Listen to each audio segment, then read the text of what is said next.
chapter 10.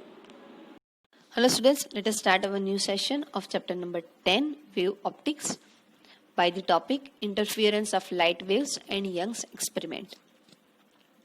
Here we are using two sodium lamps which is illuminating two pinholes as we can see from the diagram, and we want to we will not observe any interference fringings. This is because of that the light wave emitted from an ordinary source and it undergoes abrupt phase change in times of the order of 10 raised to minus 10 second.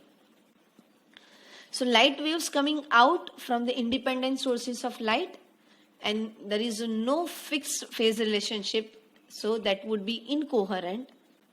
As we can see in the previous topic, if incoherent sources are there, their intensity will be 0 and intensity will add on screen by having the superposition theorem.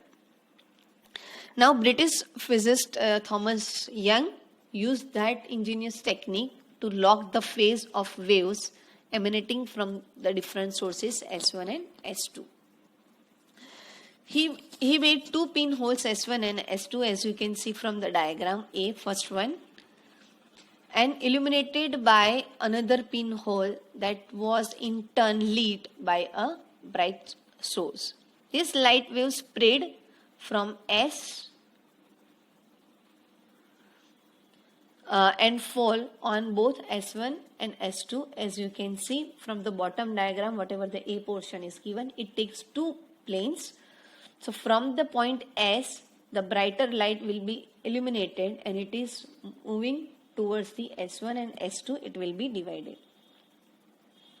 So now S1 and S2 behaves like two coherent sources because light waves are coming out from these points and it gives the same original source, and abrupt change in S will manifest like a phase changes in S1 and S2. So these two sources S1 and S2 will lock the phase, so that will be considered as a coherent sources. Now spherical waves emanating from S1 and S2 which produce the interference. As you can see from the diagram B, that interference will produce. So the position of maxima and minima intensities can be calculated on the particular point P on the line G, G dash. To get the maximum value, we supposed to take using the superposition theorem, that is S2P minus S1P equal to n lambda. So we can calculate this value by having S2P square minus S1P square equal to D square plus X plus D2 by whole square minus D square plus X minus D by 2 whole square, that is equal to 2xd. And consider as S1, S2 equal to D and OP equal to X, that is from the particular diagram. So we can take S2P minus S1P equal to 2xd upon S2P plus S1P. Now if X and D is very less than D, capital D, then the negligible error will introduce and we can replace it by 2D. If small d is the 0.1 centimeter, if capital D is 100 centimeter and OP equals to 1 centimeter, then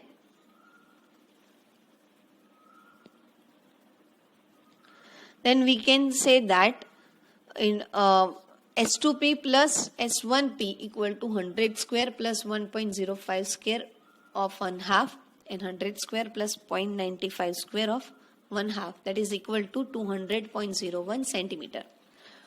Now if we replace S2P and S1P by 2D, then the error is generated 0.005%.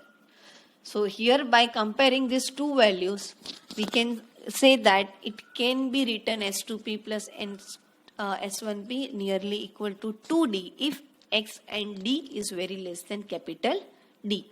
And it can be approximated that S2P minus S1P nearly equal to XD by D from this above equation. So here, for the constructive interference in a bright region, xd by d equals to n lambda. So we can write that n lambda d by d. And for destructive interference in the dark region, xd by d equal to n plus 1 by 2 lambda. So we can write then n plus 1 by 2 n lambda d by d. So here dark and bright bands will appear onto the screen, as you can see in the diagram. These bands are called fringes. The above equations for coherence, for constructive interference and destructive interference we have calculated, that can be shown like over here for the dark and bright fringes.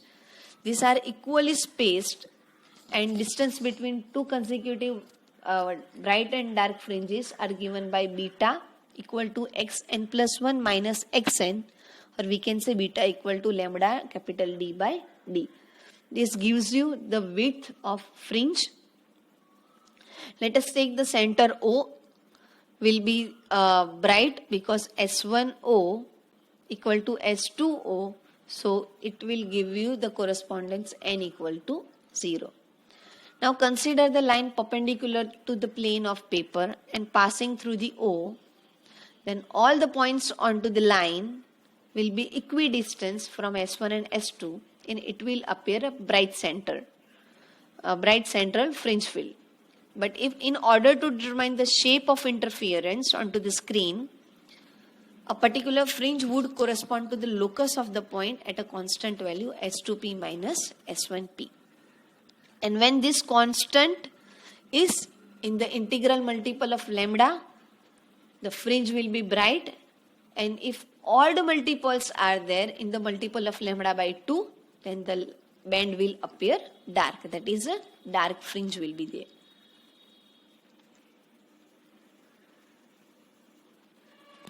Now, if the locus of point P lying in xy plane, that S2p minus S1p equal to delta, if it is constant, then it gives you the hyperbola. So the fringe pattern will strictly be a hyperbola if the distance d is larger than the fringe width. So the fringes will be very nearly straight lines, as we can see in an earlier diagram.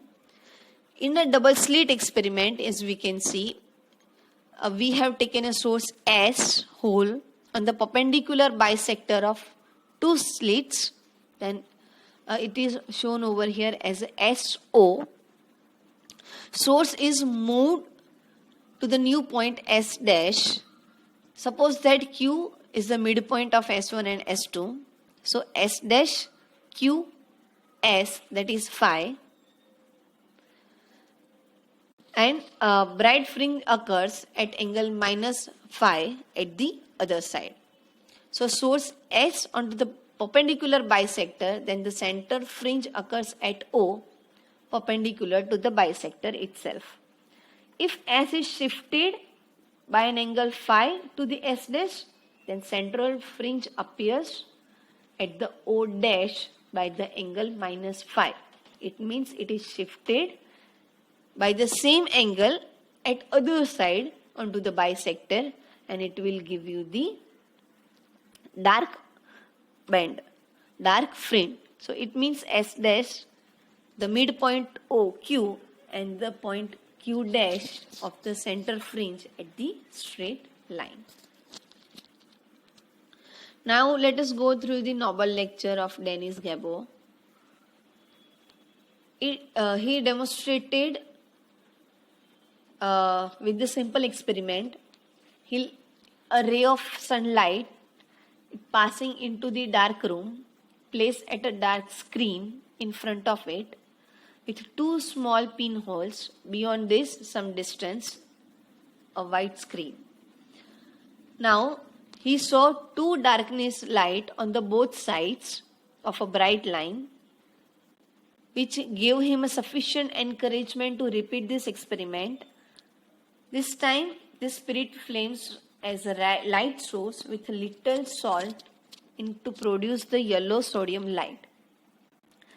This time, he saw a number of dark lines regularly spaced. The first clear proof that light added to light can produce the darkness. This phenomenon is called interference. So he expected it because he believed in the wave theory, and the same it will be demonstrated.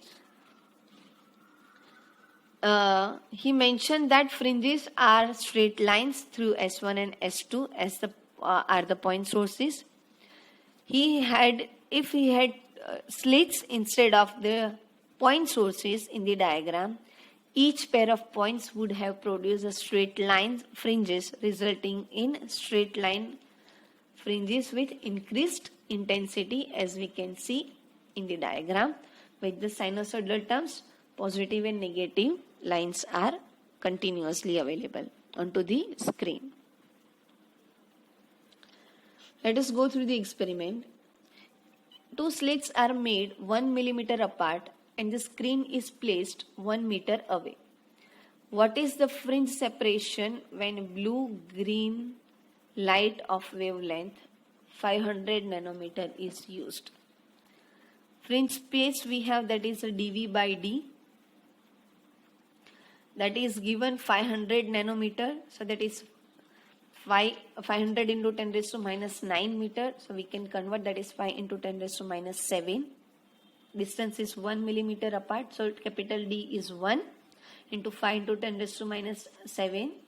Sorry, small d is 1, the distance is available. Slits are made 1 millimeter apart and the screen is placed at 1 meter distance. So capital D is 1 meter, small d is 1 millimeter distance, and V, the wavelength, 5 into 10 raised to minus 7 meter. By placing all these values, we are getting fringing space 0.5 millimeter. Let us go through the another example. What is the effect on interference fringes in Young's double slit experiment due to each of the following operation? First, the screen is moved away from the plane of the slits. As the separation of the fringes remain constant by the lambda by d, then actual separation of fringing increases in proportion to the distance of screen from the plane of two slits. So distance is also increases in the proportion. Second, the monochroming source is replaced by another monochroming source of shorter wavelength. So here, separation of fringes decreases. As we can see, the condition is mentioned backside. If the separation between the two slits increases, then also the separation of fringes decreases. So if shorter wavelength is provided, then also the separation between fringes decreases, and if the separation between two slits are increases, then also the separation between fringes decreases. Fourth, the source slit is moved closer to the double slit plane. Then, for example, take S, the size of the source, and capital S, the distance between the plane of the two slits. Then, interference fringes to be seen, that S by S less than equal to lambda by d. So interference pattern produced by the different parts of the source overlap and no fringes are seen. So as the distance is decreases, the interference pattern gets less and less sharp, and when the source is being too closer, then also fringes disappear. So fringes separation remains fixed. Till this happens, the fringe separation remains fixed. Next question. The width of the source slit is increased.